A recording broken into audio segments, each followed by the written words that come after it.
Welcome, guys, to the Lesser Football TV, Manchester United podcast. And yeah, man, it's a good and great Friday afternoon. Got my guest with me here. I'm just trying to add him onto the show. He's gonna join me to discuss this latest transfer news with regards to Manchester United. Um, yeah, so these are the news. These are the news. This is why I'm going live today. I preferably would have loved to actually um, do this on a Tuesday or on a Wednesday. But Manchester United have actually confirmed the signing of Christian Eriksen. So Christian Eriksen to Manchester United. It's confirmed, it's sealed, it's done. This is not a rumor. It's on the Man United website, official website. So if you want to check that out, it's right there. Man United have confirmed um, the signing of Christian Eriksen and Lisandro Martinez from Ajax Amsterdam. He's actually a center midfielder. He can also be deployed as a CDM, which is a central defensive midfielder. Two positions that we essentially needed, all secured. And I think what's next now for the club to do is just to maybe get that right back and possibly the right winger that we needed. And I'd give our transfer window an 8 or 9 if we complete all those signings. So I really can't complain like on that scale. But yeah, man, it's actually a bit of good news after what we've been going through as fans of this club. I've always been coming on this platform pissed off half of the time. And, for the first time in the longest time, I can actually say I'm a little bit positive. After having seen how we play also in preseason, we've just played 2 games in preseason. We first concluded the Thailand tour. We actually concluded the Thailand tour by beating Liverpool 4-0. I think people caught that game. It's preseason, but you know, it's still a positive result. You do not want to lose your games, regardless whether it's preseason, or not. So that was essential in building our confidence going into a lot of these games in preseason, and very important. And it also brings the importance of um, what you call it, of the club going forward. So Ten Hag has come in, and there's a little bit of positivity around the club. The style of football has improved. Um, Obviously, he still needs essentially for us to complete the signings. Hence, why I mentioned that it's very, very essential that we complete these signings so he's able to fully instill his style of football within this football club. Our style of football last season lacked intensity, it lacked cohesion, it lacked um, quality. There was no plan. These coaches were coaching these players, but they were not really coaching them. So in essence, they were just there. Um, not like they were present at training. Letting them do these crazy drills that absolutely benefited, like they didn't benefit any of these players. So it's just sad. I don't know why my guest is not able to come through. I'm trying to get him on, and yeah. But yeah, man. Man United positive vibes at the moment, but we'll see how it goes. I'm still a part of me wants to trust this process, but we've been through 4 or 5 processes already. So excuse us like for not being completely um I don't know, like not being completely trusting of this club in how it moves. There have been changes in terms of the board, in the board positions, in the executive positions. So that's what I've been crying about, because I was crying about the way this club has been run. It was poorly run. Every wrong person was in the wrong positions. I don't know how we survived till this far, but for the mere fact that were able to get this far. I don't know why my guest is not coming on, but I tried adding my guest. I tried adding Mr. Tembela Boogerman on the show, and it's not coming through. But this podcast was just for us to actually discuss Man United in depth and the direction that this club is headed into, in the next 3 or 5 years. What I also expect from them, because if you're bringing in a new manager, you changing your backroom staff as well. You actually reshuffling the cabinet, within the football club in terms of the executive positions. The CEO has left, and they got a new one in his place. They also brought in a deputy sporting director as also in place. Um, they also brought in a new manager. So everything is just new, new, new, new. So at this point, it's very hard to actually say that we're going to be successful or we're not going to be successful. But essentially, we've taken the first important step to success, and that is making sure that we make changes. You cannot continue with failure and hope for things to look brighter in the future. But for us, changing a lot of making changes within the most important positions within the football club is what may determine our success going forward. And in this case, it actually has improved our chances of being successful, in the future. So, um, yeah, man. So, I mean, if you're just coming in, obviously, like I said, Christian Eriksen has been confirmed as a new signing for Manchester United. The quotes are on the Man United official website right now. Lisandro Martinez has also been confirmed, but I think that message hasn't been posted yet. But that signing is confirmed pretty much by everyone. All your leading journalists, your Duncan Castles, your Fabrizio Romano.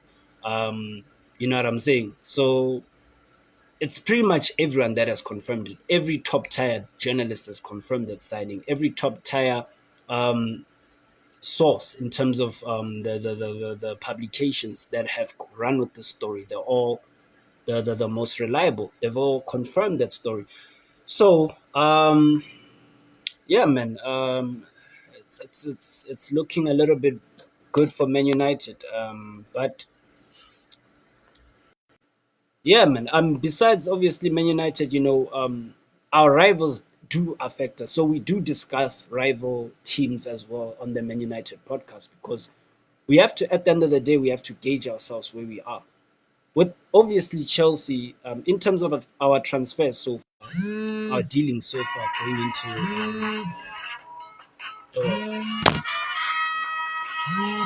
in terms of transfers going forward, compare them to the likes of Chelsea. Chelsea have pretty much signed Raheem Sterling. They've also got they've also got good defenders. They've just signed Koulibaly as well from Napoli. So these teams are essentially getting strong. The likes of Man City have got Haaland. They've got Alvarez. Alvarez was already signed in January, so he's a young striker from Argentina. Um, He's a young signing from Argentina. He's a striker. They got him. I think he was always gonna replace. Um,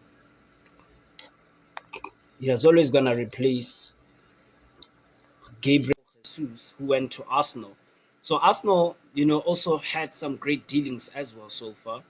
We beat Arsenal to Lisandro Martinez, and a lot of Man United fans are actually happy about that. I don't know why, but we actually beat Arsenal to Lisandro Martinez. We were both chasing the same player.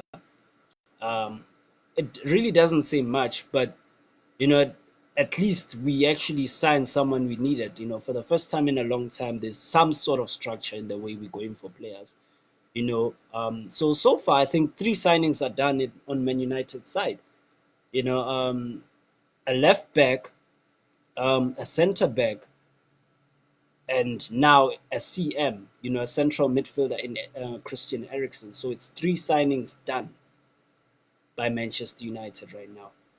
Um, yeah, and then we just obviously today, away from the signings. Obviously today we played Melbourne Victory in our first round of our Australian tour preseason, and yeah, we won. We won 4-1. I caught the game late because I was doing other things, but obviously the team that the team that Eric Ten Hag fielded was actually um, it was it was okay. Like he just wanted to obviously fill out what the players where they are. It was a mixture of youth and first team players. McFred started again, which was a bummer, but in the second half, I feel like what actually built up the positivity with Man United was the fact that we fielded our academy players. Zidane Iqbal did well. Charlie Savage also, got some praises from the fans as well. They came on and they played well. And fans now have some new positivity, and these are two midfielders, young midfielders that we expect. I think Zidane Iqbal, I think if we're not using him this coming season, he needs to seriously go on loan. He is really a player with a great future ahead of him. So it's very essential that we actually make sure that we nurture these talents. We just lost Greenwood, man. So we can't be rushing players in. We have to do better with our youth players and essentially help them keep their heads, very, very, down to earth. Like try and keep these players down to earth. That's what we need to be doing at Man United. It's very important, especially when players are coming through. For them to always remain calm-headed and level-headed, rather. And we need to be careful in how we manage the likes of Charlie Savage, Zidane Iqbal, and all these other young players who are coming through the first team. But I feel like both of them need to go out on loan. Ahmed Diallo also needs to go out on loan. He's not ready. Pelestri, I think, will also need to go out on loan, was not used. Donny van de Beek was the one that actually intrigued people because he kind of divided a lot of opinions. A lot of people are saying he played badly. A lot of people are saying he's actually made great movements during the game, but his teammates are not finding him. So that one really intrigues me because you have to understand this. I feel like his situation is overrated in terms of, everyone expects him to be what he's not. Donny has never been your Bruno Fernandes. He's never been your Bernardo Silva. He's a different type of number 10. Like, I feel like he's more of a Frank Lampard type of midfielder. This is where people get it misconstrued. He's more like your Frank Lampard. He's not your Bernardo Silva. He's not your silky sort of number 10ish, He's not your Bruno Fernandes. He's a different type of player. He makes good movements. He'll touch and go, and he'll make great movements within the box. But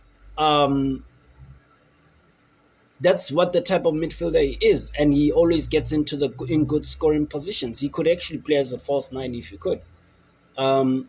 So I feel like he did make good movements, as people are saying, and teammates yet again didn't find him. And I feel like that thing takes time. I feel like with the current players that he's playing with, he's obviously not going to. His situation's not going to improve. His style of play is not going to. His style of play obviously will improve, but I feel like the chemistry between him and his teammates will never improve. I personally, that's what I think. I think because they're just not used to passing to him. They just don't pass to him. And I feel like our players are just not intelligent enough to find him. So I feel like with the whole De Jong deal is very important for his career. If De Jong doesn't come to Man United, then I think Donny will leave. He will not play. Because if you look at the way we're going on about this, Christian Eriksen being signed now, being confirmed, and and actually being told that he's going to be a first team player. He's not coming in as a bench player. He's coming in to start games. And guess what? Donny's a number 10. Guess what? Christian Eriksen may also play in that position. Or it could be a situation where we play De Jong in a double pivot with Christian Eriksen. I don't see that personally. I feel like it could be Christian Eriksen as our number because of the stats, the kind of stats that he comes in with. He's the best literally now since he's joined. He is the best number 10 and final third player that we could have in that number 10 position. So it's interesting. Like, it's very intriguing. De Jong coming in, it could save Van der Beek's career at Man United. That's the irony in all of this. Essentially people thought that bringing Ten Hag to Man United was going to automatically saves Van der Beek's career, and it's not turning out that way. Van der Beek is not starting games in preseason as well. So it's kind of worrying in a way. But yeah, man. I mean, also during the game in Australia today, Maguire again exposed. Honestly, I think people are just getting overly um, overly obsessive with this whole Maguire thing. I think Maguire. I've always said this: if Ten Hag was coming, Maguire is not gonna play. If you understood how Ajax played, and in how they structured their defense, and how Ten Hag always and always plays a high line. Ten Hag, I mean, if you're playing with a high line, you're already essentially eliminating all the slowest players within the team. Your defenders need to be very quick, because if you're playing a high line, you essentially you need to have legs in defense. Maguire's not there. His mobility is sub poor. It's very sub poor. So I never saw him fitting into any of Ten Hag's system. I heard people also talk about, oh, this so and so player is gonna be there. Luke Shaw, I don't think he's gonna be a starter. Ironic. I mean, some certain things are obvious. You can see Ten Hag's way of playing. His fullbacks always push up. Luke Shaw is not a guy who has the legs and the stomach to actually be pushing up and down the entire game. That's why we signed a left back. Ring a bell. And I did say that Luke Shaw is gonna struggle to start under Ten Hag, and we signed a left back just now. I did say that Maguire is gonna struggle under Ten Hag. He's also not gonna get in. Guess what? We're signing a centre back now. You see what I'm saying? So it's already pointing out towards that he's not gonna change his style of play for nobody. People thinking that he's gonna come here and he's gonna change and tweak his style of. He's not gonna do that. Dutch managers are known not to tweak their style of plays for nobody. They never do that. Like I feel like it's their ethos and their philosophy to come into any league and play their style of football. So, whoever's in the chopping head, whether it's Maguire, whether it's whoever, they're gonna be gone. Bruno Fernandes, I don't see him fitting. That's why we signed Christian Eriksen. It's kind of obvious why we signed Christian Eriksen, and it goes hands with the notion that what Ten Hag expects from his midfielders. And clearly, when he looks at Bruno, he didn't think, oh, this is my type of player. But when he looks at Christian Eriksen, let's not forget that he comes from the Ajax Amsterdam teaching, Ajax Amsterdam school. He grew up there in that academy, in that the famous Ajax Amsterdam academy. So he knows the way of Ajax playing. He knows the way of Johan Cruyff football, school teaching. He knows that. He's born and bred there. That's why I'm saying that that's why he was signed. Certain things are kind of obvious and you can see them from a mile away. In order for us to play the style of football that Ten Hag wants, certain men are not going to be here. They're going to be benched. If they don't want to leave, they already been benched. You get what I'm saying? So Anthony, obviously, Martial scored in the game today again. So he also scored against Liverpool in the previous game in Thailand. So that's 2 goals and in 2 games for him in preseason. He looks good. I'm not really a fan of him at the moment, but he actually does look good. And yeah, man, I've seen positive and negative signs but it's only natural because the manager still doesn't have the squad that he wants. So you are going to see a lot of negative things as well as positive things. Positive things being that players will improve, but certain players are just not good enough. So it's sad, but at the end of the day, if we can get the signings that we need through the door, in the next week or so, and it looks like Cristiano Ronaldo is also staying. So, on top of that, if we can get those players in, along with the current players and the young players that we have coming through, we could also start looking good a little bit. Because I'm telling you now, Spurs are strong. Aston Villa have made signings; they're looking good as well. Arsenal are not sleeping as well in this transfer window. Newcastle are not sleeping either. Chelsea are making signings. The new owner is trying to prove himself. So it's peak, man. It's peak. So I'm essentially hoping that we get the signings that we need through the door, and yeah, and if we can do that, I think we can get to a top four finish, as well as maybe nick maybe an FA Cup or what you call it, nick an FA Cup trophy, um, and what you call it. People are laughing about this. It's not really funny. Um, but get an FA Cup trophy in, as well as something like what you call it. Besides an FA Cup trophy, you can also get the Europa League. As much as I don't like the fact that we're still in the Europa League, it's damning. But I feel like what brings that positivity in us is that we've got a new manager, we've got a new style of play. The football's gonna at least be watchable. The football we were watching last season was just ridiculous, guys. I don't know. I respect fans who could legit stay there for 90 minutes. I couldn't even finish the entire games last season. That's how bad the football was. You get what I'm saying? So yeah, man. I mean, this whole new manager thing, the reshuffling of the executive positions, Ed Woodward going, us signing different types of players, not overpaying, going after free agents. These are things we were not doing these things. We're not doing these things before this. So I feel like Ralph Ragnick did play his part. As much as you guys may hate or didn't like and didn't rate Ralph Ragnick, he's the one that actually changed a lot of things within this football club. The way we're operating is through Ralph Ragnick. Love him or hate him, it's through him that we actually starting to function properly as a football club. So whatever you guys may think or decide, or you know what I'm saying, look at things. If it wasn't for him coming in and exposing the rotten core within this football club, we would not be making these positive changes. So for every negative thing that it always brings, there always has to be a positivity.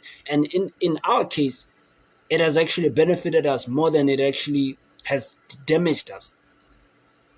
Things have to get worse, a lot worse, before they got better in our case. So yeah, man. I mean, that's just my view on things with the Man United podcast, and I would have loved to have my guest with me. He's watching, but he could not come. He could not come through because of technical issues. But um, great. Yeah, man.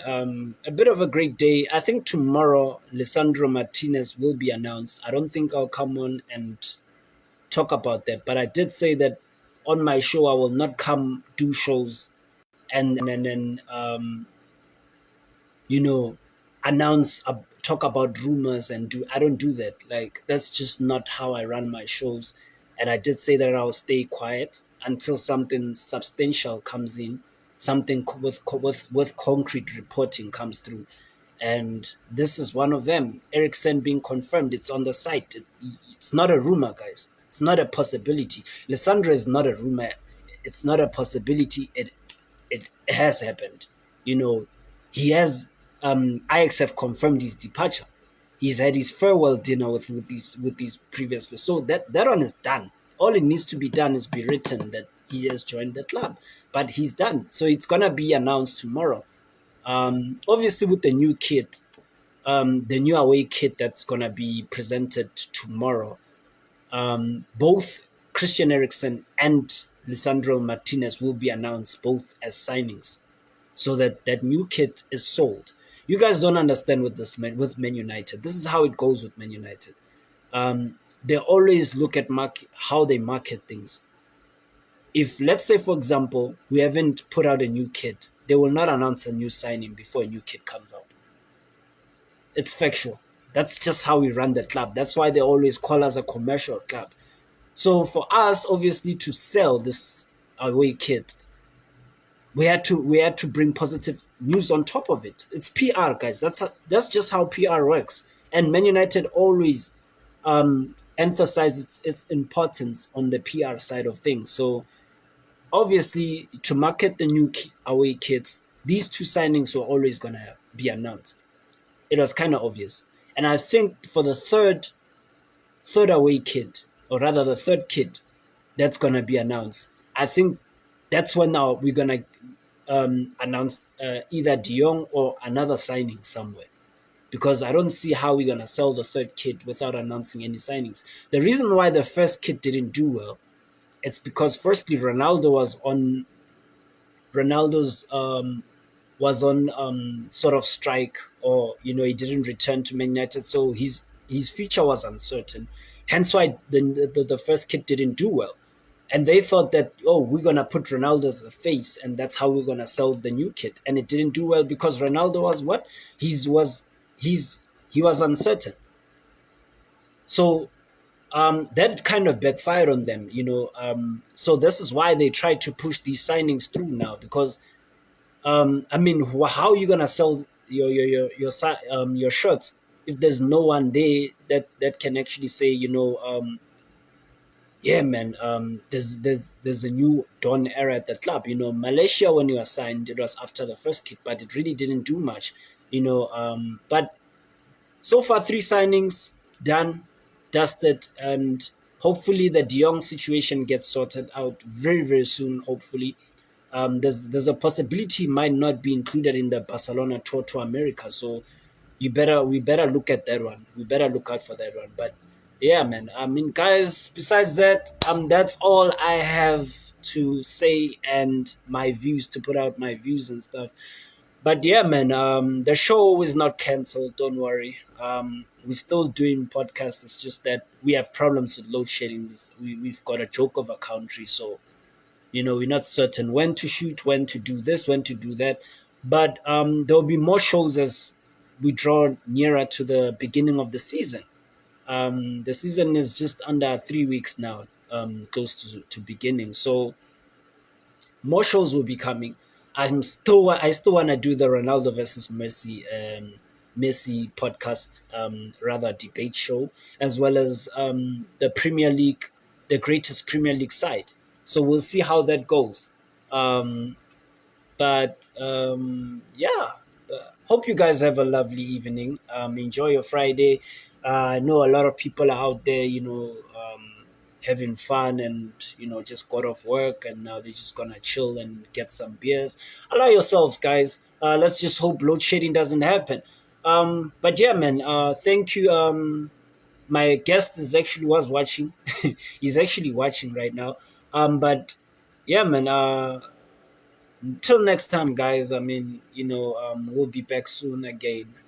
Hopefully with more signings and a clear strategy as to how Man United work. But yeah, man, guys, take care. Have yourself a lovely evening, and till next time, gents.